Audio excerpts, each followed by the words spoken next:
Hey everybody, welcome to EduMatch. Tonight we are doing Tweet and Talk number 42. Please follow along with us on Google Plus at bit.ly/Tweet Talk 42, as well as on Twitter with the hashtag EduMatch. Speaking of EduMatch, if you're interested in being our featured person of the day, check us out at edumatch.education and just sign up there. And we will have you on as our featured person of the day. Tonight we're going to get into a topic that generated a lot of discussion a couple months, and we're bringing it back for round two. So we are going to be talking about an educational disturbance. So we have our moderator Valerie, who has returned to join us, and we also have awesome panelists Zena and Josh. So I'm going to go ahead and kick it over right now to Valerie. Awesome. Thank you, Sarah. Thank you, everybody, for having me. All right, so to get us going and get us started, we are talking educational disturbances. So before we get going with question number one, if I could have our panelists, and on my screen, going from left to right, it starts with Josh and then ends with Zena. If you guys could just introduce yourself to the people, tell them where you are, where you live, what you do, and then we'll keep moving. Hello, my name is Josh. I'm a lead learner and principal in New Jersey at a junior high school. I've been a principal there for 6 years, but a total of 14 years as school administrator.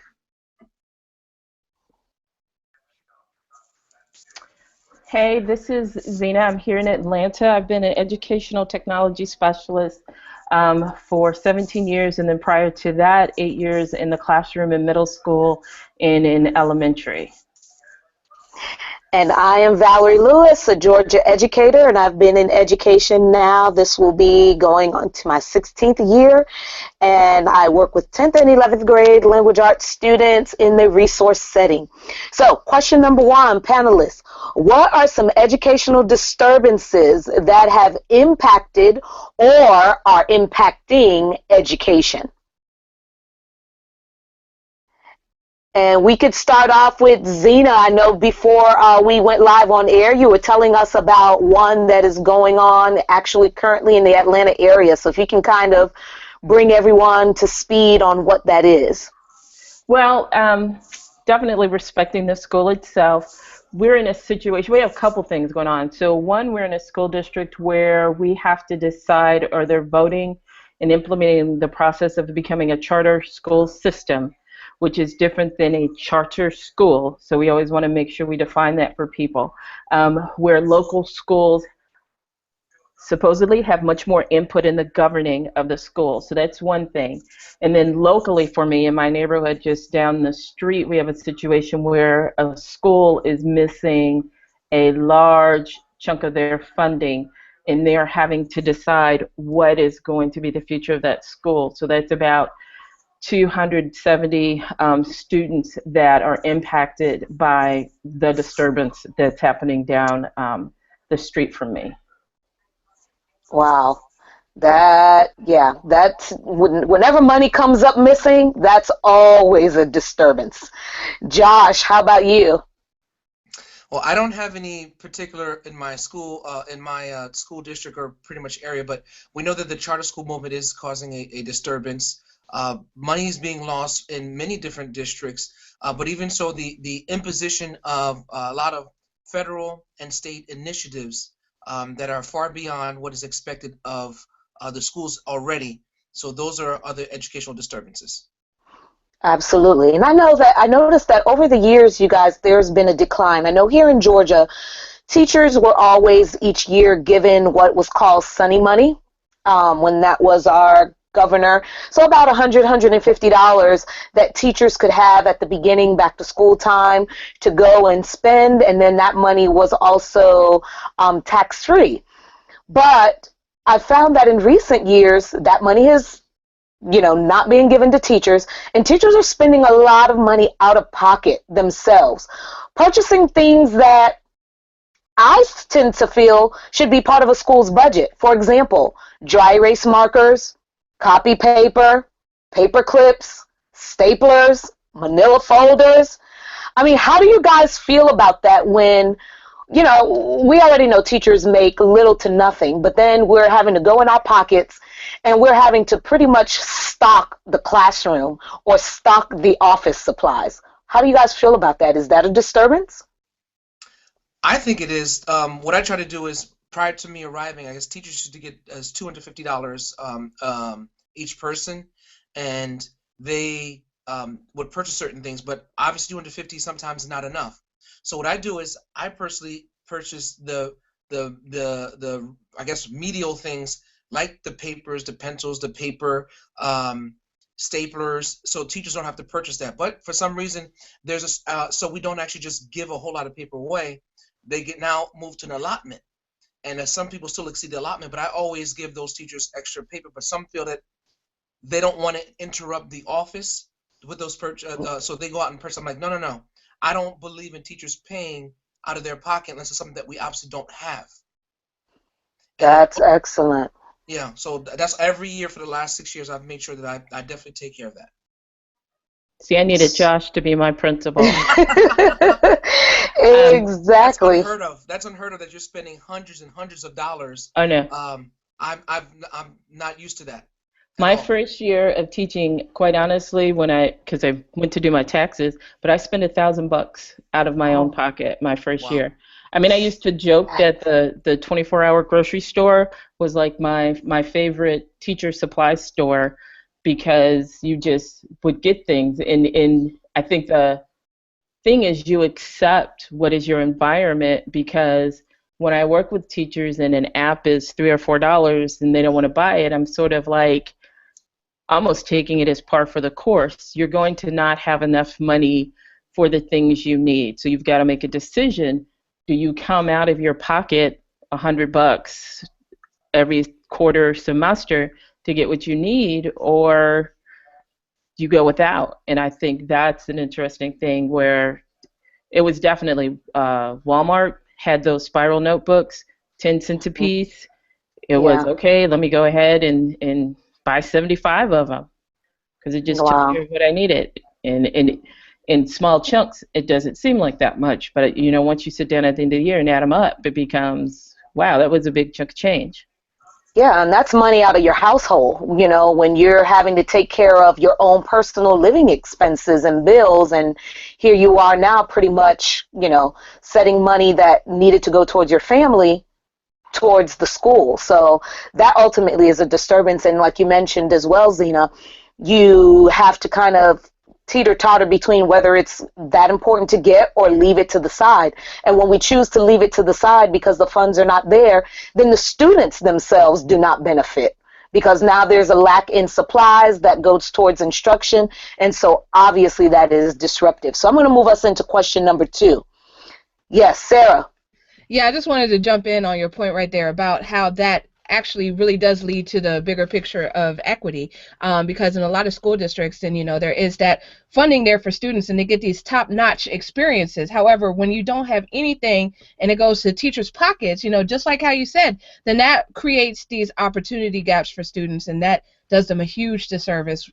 So definitely wanted to echo that. Absolutely, absolutely, yes. And thank you, Sarah, for raising the flag there. And if anybody else in Twitter land or in our Q&A has questions or comments, please, you know, just flag me so we can get their comments in too. So question number 2, in what ways might school officials, teachers, admins, maybe even parents disrupt the very institution that they are entrusted to protect and serve? And I think Zena kind of hit a little bit on it, where she talked about this missing money in the schools. You know, these are people that are entrusted to make sure that the financial status of the school is sound. So, you know, how do we think admins or teachers and all those other folks are disrupting our learning? I'll start off. One thing is, and as Zena stated, the mismanagement of funds is number one. If you're going to be running a school district, it's important that the people be able to manage funds efficiently and effectively, because that's the first, I guess, most important way, I guess, impactful way that you can disrupt an education. Because, I mean, I've seen districts where they've lost, you know, millions of dollars, and you can't even pay employees. So if employees know that they're not going to be paid, they're not going to work as efficiently and effectively. Second thing is when students are trying to get some sort of equitable and thorough education, and they can't because of missing copy machines or not able to have laptops and notebooks in schools that they're trying to become more technology literate. So funding money was one way. Next thing is, I guess, is incompetence. If you're just trying to institute certain roles, regulations, and rules, or even things you believe are research-based but are really not, just that are off the whim, that's another way to seriously disrupt education. Good points, Josh. Oh, and I think that we all may have a story of some incompetent leader that we've worked under that just seems to be making stuff up by the seat of their pants, and we were forced to follow their lead, so to speak. So that definitely is a disruption, and that's where you get those teachers from Friday to Monday. It was like 16 to 18 people out, and we have a shortage of subs. You're like, where's everybody going all of a sudden? People are checking out. Zena, did you want to add anything? Sarah?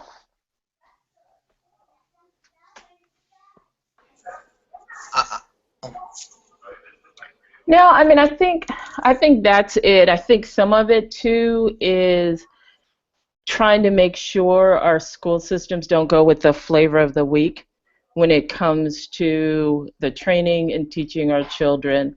I know that our student populations evolve as technology and different types of things evolve, but just making sure that we're not getting on board with whatever is coming along and then expecting results to happen in half of the time for our process. I think that's another problem where we are down a road and realize we didn't invest enough time, invest enough training, but we want to see double the results. Absolutely. So let me ask you guys this. So we talk about these disturbances, and we can go down a laundry list of things that go wrong that we see. But then let's talk about the other side. So when we see that particular administrator that seems to be ruling by the seat of their pants, what role do we play in this disturbance? So when we sit back and we go with the flow, one, because a lot of us we don't want to rock the boat, so to speak, or we don't want to be punished, because there are some school districts where if you speak up and you say something, you're kind of like banned, or, they will make that school year for you a living hell. How do we play a role in changing those disturbances? How do we calm the waters? Anyone want to jump in on that? Well, for me, years and years ago, we had a situation where students weren't going to take a district-wide assessment, and then in the last minute, it was decided they would, and the kids didn't do very well, so they wanted to put us on a professional development plan. And so what stopped that process, at least for the teachers at our school, is as a collective, we all refused to sign. We were just like, the proper channels weren't followed, and et cetera, and we're not signing. We're not signing. And had we individually, or if only one of us, not refused to sign, I don't think it would have had the impact. And the principal just kind of was like, I have to be honest, you all are right, and I don't have a problem that you don't sign. I mean, that's what makes sense, but because we did it collectively, I think that's where our strength came in. Awesome. So there's power in numbers. So we can't just be that lone ranger, so to speak, voicing our opinions or sitting in a corner complaining about things, but we have to find everyone else that's like-minded and gather together. All right. Awesome. I'll add. Yep.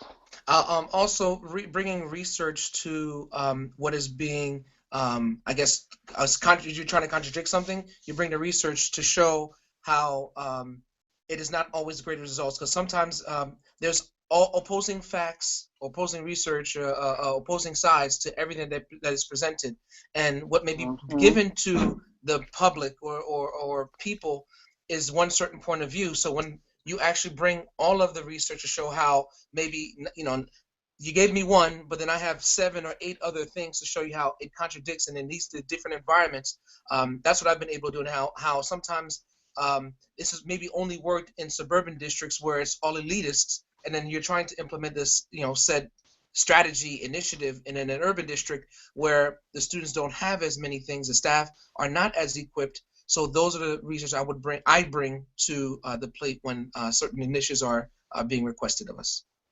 Very good. So I heard bringing collective voices to the table, bringing research to the table that might go, that might contradict what's being pushed. And I would add to that and say, in using our voices, even when we feel like we're there as a lone ranger, sometimes we need to just speak up to our administrator and maybe try to find a way that we can own that problem that we see. So stepping up and becoming a teacher leader, so to speak. And you'll find that sometimes our administrators are overwhelmed and they just can't handle everything as perfectly as we see it. But us stepping up and taking a little bit of that load off of them may alleviate some of that problem. So don't be afraid to voice your concern, but also try to show them that you're willing to help. You're willing to help find a solution to the problem and not just be someone who's nagging about the problem. So question number 3. So we know there's been a lot of things going on with Detroit Public Schools, and the students of Detroit have actually filed a lawsuit against Governor Snyder. And they're suing him for his failures, or for the failures of the emergency managers which he put in place to repair their financial standing. Now, I must say, for the students to step up and file a suit is really a big deal. Talking about amplifying student voice and empowering them to take charge. Do you guys think that this was a bold step on the students' part, a right step, or is there something else you think that could have been done or should have been done? I think that was a very bold step because in education, we state that we are preparing students for college and the careers in life, and there's no better way than to stand up for yourself because we're expecting, I guess, sometimes the parents to step up for their kids, and there's a point where they have to step up for themselves, and for them to do that and directly with the person who's responsible for the execution of things for them, that's big. Especially, it's like I think he's going through simultaneously with the water situation. So it's like Governor Snyder is messing up all around with his people, and things like the charter school infusion, where we were talking about before, that's only happening in urban districts, and the people are not speaking up. So they're getting this charter school privatization thing here as being inculcated to them. They don't have a choice. But the thing is, if many people speak up, they can, and these things won't happen. I have an example like Montclair School District in New Jersey, where they're multi-millionaires, and when there was going to be including a charter there, they just said, no way. And all these parents came out, and now you don't even hear the thing about charter school being implemented in Montclair anymore. Wow. Wow. See, there you go. There you go. How about you, Zena? Anything that you want to add to that as well? Do you think that these students stepped up boldly? Is there something different you think that should have been done or could have been done? Well, like Josh said, I think it's just appreciating students to realize that they have a voice as a collective. Even in our situation down the street, when the students found out concerning their administrative leaders, they were like, we're walking out. I think it's making sure that the students understand the consequences of their actions and being willing to count the cost. You know, when I was in college, we had a same type of situation, and students kind of wanted some things forgiven if they were missing classes, and it's sort of, you got to be willing to step up and understand the consequences, but know that because you're willing to accept those consequences, that makes your willingness to stand up just that much more impactful. Absolutely.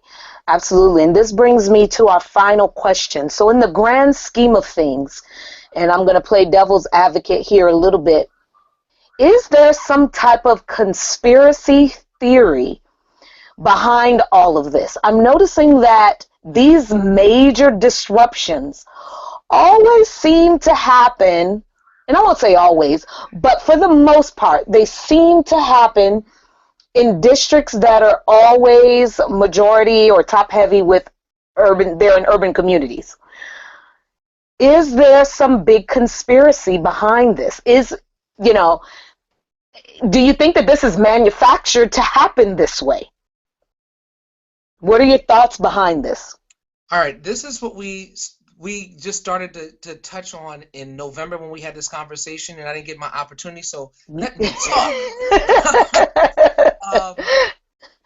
If any of you read the book The Reign of Error by Diane Ravitch, it's the hoax of privatization in urban schools, and it speaks about that she's the former U.S. Deputy Secretary of Education, and she was inside. This is published, so this sort of privatization fact has been talked about for more than 20 to 30 years. It's all in her book. She puts names, how everyone that has money is trying to get a charter school, and all they're doing is they're funneling the money or circumventing it.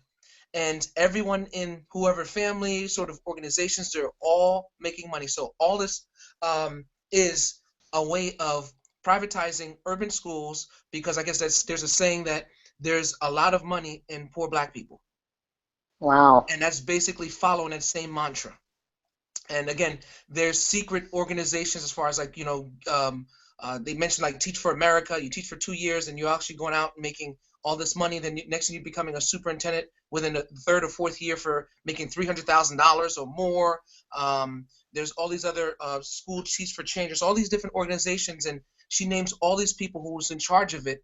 And then as you follow the money with them and follow them on Twitter, follows other anti-conspiracy groups, they're putting out there. And right now, as of maybe about 2 years ago, a lot of these organizations are not even hiding it anymore. For example, like you have the Broad Superintendent's Academy. They have an academy and they have a residency program. They hire mainly people with MBAs to become superintendents throughout, and they place you. So I did all the research with that based on Diane's book and followed every single thing she said. They run legislation. They have secret meetings to tell lawmakers what you're going to do, and then they end up doing it. So it's all about money and power. Wow. Diane hasn't come up missing yet, has she? No, she can't, because she was on the inside. And wow. She travels and speaks about it. So I follow on Twitter, she's on Facebook, blogging, everything. And it's like even the opt-out movement, because of Park and Common Core, how they were created secretly through the Bill and Melinda Gates Foundation and Broad and Rupert Murdoch. It was like all these names all put money in to create different organizations, and they're saying the education, but it's all privatization. And again, you're seeing even Bloomberg, he's part of it too. Wow. Michael Bloomberg, there's all these different things, and she's putting everyone out there on blast, and people need to be educated, but they need to be open, they need to be able to read, and then now it's like unite and fight for your community. Yeah, this is a real life, scandal, Olivia Pope situation happening here. And, and I think a lot of times too in the urban communities, we always cast the light that, oh, those parents aren't as educated, or those parents are working around the clock, or those parents are doing the best that they can. And we kind of excuse them not having a voice and not speaking up for something better for their children. And I think that those communities, even more so, need to be just as vocal as the booster mom clubs, or the soccer moms and all of that, because, and not to pull a race card, but I've seen some white moms get together and they are a force to be reckoned with. I mean, they'll bake you some good brownies, but don't cross them the wrong way. It's almost like they are going to show up in numbers and they will not let it die down when it comes to their children. And don't take this the wrong way. There are some minority groups as well that will do the same thing, but I think that there are a lot of us as well that do just kind of say, oh well, and then just kind of move, that's just how it is, and then we kind of wash our hands with it. So I think that we do need to educate each other more. We need to empower each other more. We need teachers to break down some of those walls and barriers so that parents feel more comfortable coming into the classrooms, because depending on the culture, some of those parents rely on the teachers to be the experts and the nurturers of kids, and some of them feel intimidated by coming into the school. So we really have to set and create a community, neighborhoods, and environments where everyone feels like they have a seat at the table so that we can do right by the kids, because ultimately that's what it all boils down to, and that's all that really matters in this whole equation of things is the children. So, in closing up, I don't know if Zena or Sarah, if you have anything to add, or if there's anything in the Q&A that we need to address. If there is, we could take that really quickly, and then if not, then we'll turn it back over to Sarah. Well, I think for me, just a couple things, like you're saying. I'm smack dab in the middle of an urban school district. I have charter schools and private schools and et cetera. And I don't think I could go through having to educate my children all over again. There's just so much out there. But I do think it's consistent. If you're a parent, you're a caregiver, you have got to be involved. If it is asking them to do the PTA meeting on a Google Hangout or a Periscope or whatever, you've got to be involved in not necessarily not allow the schools to direct your child for you, but just help them to know that you want to know what's going on is just a major key for me right now, especially with 3 kids in an elementary, middle, and a high school. And then one of the questions from Twitter that I picked up is what are some of the best ways to get good communication between administrators and educators? So if we could maybe spend a quick few seconds addressing that, I think that would be great. And especially from the administrator on the chat, if he could tell us what's the best way to approach him. Yep. All right. The best way to approach me, I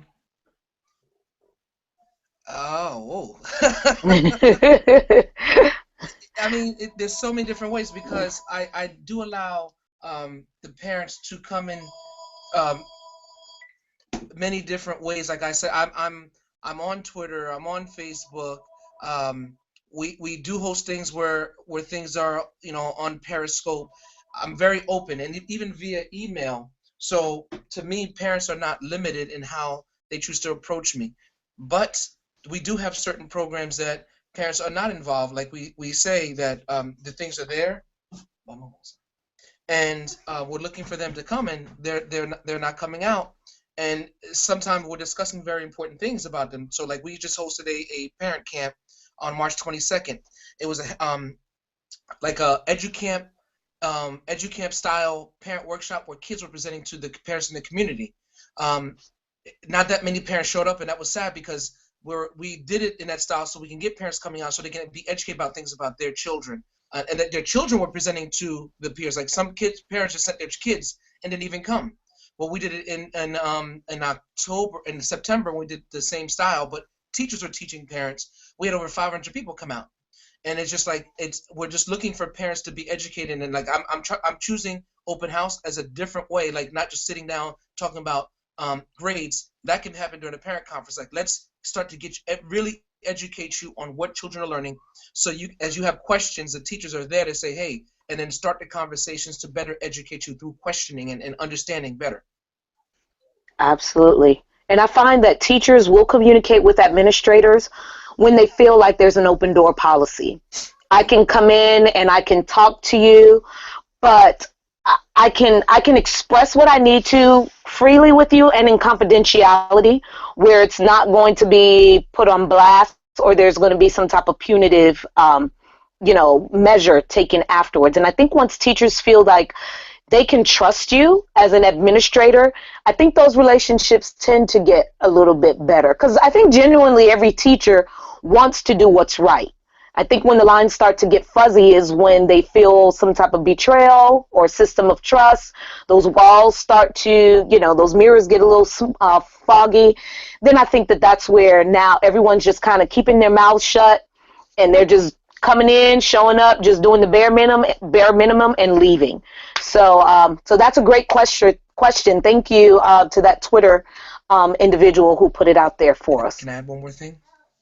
Yes. And as Valerie said, the biggest thing is, and I went off on a tangent, but it is relationship. But sometimes it depends on individuals. Like some administrators only want the relationship, and some teachers sometimes they want it. Others may use a relationship as a way to be opportunistic, and others maybe as a way of trying to always complain about certain things. It all depends on individuals, but I think having that relationship is the biggest key. And then you try to play with the individuals, but ultimately, like you said, if the students and student growth, student learning is at the core of it, and adult learning between the teacher and the administrator, I think then the majority of people, is going to be pure, the relationship. Awesome. Awesome. Well, thank you, Josh. Thank you, Zena, so much for joining and continuing this conversation today. We know that there are educational disturbances, not just here in our local backyards, but across the globe. And so we know that we have a hand to play in this and making it all better. And so that we encourage everyone that is tuned in here today to make sure that you make a difference, not just in your classroom, but check a neighbor, check on that teacher next door to you. Make sure that they're okay. Build that sense of community. Communicate with your parents more than just when it's parent-teacher conference time, and more than when it's just time to air out the dirty laundry, so to speak. But make sure that we are building relationships so that we can have stronger communities. And hopefully these disturbances will become a lot less. So we wish everyone luck. Good luck, Detroit Public Schools, Chicago Public Schools. Teachers everywhere are united and standing with you, and we just hope that we can see these things turn around and get better for the students. And Sarah, over to you. All right. Great conversation. Thank you so much to Zena, to Josh, and to our awesome moderator, Valerie. So thank you to everyone who's participating with us on Twitter. Speaking of participate, I've been using that Participate Learning platform and found it very beneficial to kind of focus in on what on this particular chat. So thank you to everyone for that. This will be transcribed and tweeted out probably by 7 o'clock. It'll also be available as an iTunes podcast in the coming weeks. Next week, we're going to be talking about Minecraft. So we're looking for some people to join us on panel to talk with us about Minecraft. But before next Tweet and Talk, which will be on Sunday, then on Saturday, there's something awesome going on. So I just want to kick it over really quickly to Josh so he can speak a little bit about it. Yes, Sarah, I am so excited, energized, and ebullient about Ed Camp World Day is going to occur this coming Saturday. Sarah and I are a couple of the organizers that are going to be hosted. It's going to be in Roselle, New Jersey, which is North Jersey, and basically everyone from New York, Pennsylvania, Delaware, and New Jersey, North New Jersey area. You are welcome. We are excited. There's going to be a lot of different things: droning, 3D printing solutions, and all this other stuff that's going to be going on. But please come out to Ed Camp World Day. There's a lot of prizes also, but the most important things about student learning is going to be going on in adults. We do have a number of students that are scheduled to present also, so please come out. Please come out. And last thing, please come out. Again, it's April 16th, starting at 7:30 to 8:30. We'll have the registration. After that, we will begin our sessions. So definitely be there by about 8 o'clock just to get going on with the introduction, and we can move forward and, again, have a great and exciting day planned for everyone that comes out to Ed Camp World Day. You can check out at Ed Camp World Day and hashtag EdCampGW. All right. Thanks so much, Josh. And I'm so excited because I will definitely be up there myself. So looking forward to that. So definitely go to Ed Camp World Day, and then the next day, tune in at 6 p.m. Eastern Standard Time for our episode on Minecraft. So we are looking for panelists, and, if you're interested, in just leave a comment at bit.ly/tweettalk43, okay? Once again, bit.ly/tweettalk43. So if you're interested in subscribing to the podcast, then please do so at bit.ly/edumatchpodcast. So thank you again to everyone, and have a wonderful, wonderful week. So see y'all next week. Bye.